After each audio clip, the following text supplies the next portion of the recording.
اور بھائی مسلمان ممالک کون سا کردار ادا کر رہے ہیں؟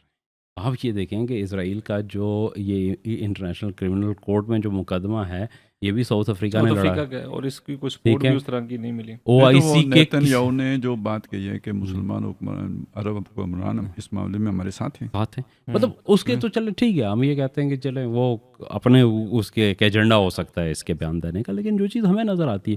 کہ یہ کام اسرائیل تو شروع سے کرتا آ رہا ہے۔ آج ساؤتھ افریقہ نے یہ سٹینڈ لیا ہے تو اس کے اوپر اسرائیلی وزیر اعظم کے وارنٹ جاری ہوئے ہیں، کوئی مسلمان ملک اس کے اندر فریق تک نہیں بنا۔ ابھی ترکی نے اعلان کیا ہے کہ جی وہ ہم بھی اس کے اندر بنیں گے، باقی صرف اعلان کی حد تک ہی ہے، مجھے نہیں پتا کہ اس کے اوپر کوئی پیش رفت ہوئی ہے یا نہیں، لیکن باقی تو کوئی مسلمان ملک نہیں ہو سکا۔ اور پھر آپ نے پاکستان کی بات کی ہے تو پاکستان کے اندر جو ایک چھوٹا سا واحد پاکستان کے اندر ہمیں پروٹیسٹ نظر آ رہا ہے کہ جو غزہ کے حوالے سے عرب دنیا کے اندر تو خیر پروٹیسٹ وہاں تو ویسے ہی بادشاہت ہے، وہاں تو اس کی گنجائش ہی کوئی نہیں ہے، کوئی ٹویٹ آپ کو دیکھنے کو نہیں ملتا۔ لوگوں کے اندر جذبہ تو ہے، میں خود بھی ابھی مطلب تھوڑا سا جو وزٹ کیا، لوگوں کے اندر یہ جو ایک وہ ہمیں سوشل میڈیا پہ ان چیزوں پہ نظر تو آ رہا ہوتا ہے۔ آبویسلی بات ہے وہ جبر اتنا ہے کہ لوگ اس طریقے سے کوئی میس کوئی اس طرح پروٹیسٹ تو نہیں کر سکتے، لیکن یہ ہے کہ لوگوں کے اندر اویئرنیس ہے اور لوگوں کی ہمدردی اور جس طرح کی آواز اٹھائی جاتی ہے اور جو پبلک اوپینین بلڈ کی گئی ہے۔ نہیں یقیناً اس میں تو کوئی دو رائے نہیں ہے کہ لوگوں کے جذبات تو ظاہر پوری امت مسلمہ کے اندر بائیک آؤٹ کے حوالے سے بھی جو چیزیں چلی ہیں وہ بائیک آؤٹ وہ بے شک اس میں کوئی شک نہیں ہے اسے، لیکن میں مطلب اس کی بات کر رہا تھا کہ مسلم ممالک کی، تو آپ اس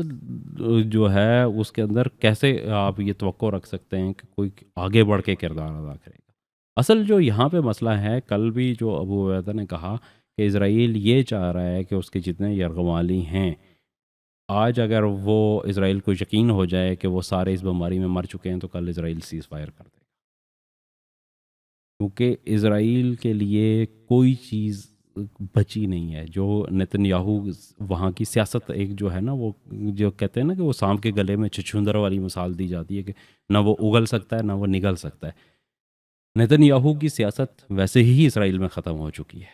اور اگر وہ اس وقت کسی بھی طرح سے سیز فائر کرتا ہے، جب اس کا ٹارگٹ تو وہ کوئی بھی اچیو نہیں کر سکا، تو اس کا ہمیشہ کے لیے نہ صرف نیتن یاہو کی بلکہ وہ کہتے ہیں کہ جو انتہا پسندانہ سیاست تھی وہی اسرائیل سے ختم ہو جائے گی، اور اسرائیل سے انتہا پسند سیاست کے ختم ہونے کا مطلب یہ ہے کہ اسرائیل کی جو ایک باؤنڈنگ ہے نا آپس میں لوگوں کی، اس کا بھی کوئی جواز نہیں بچتا۔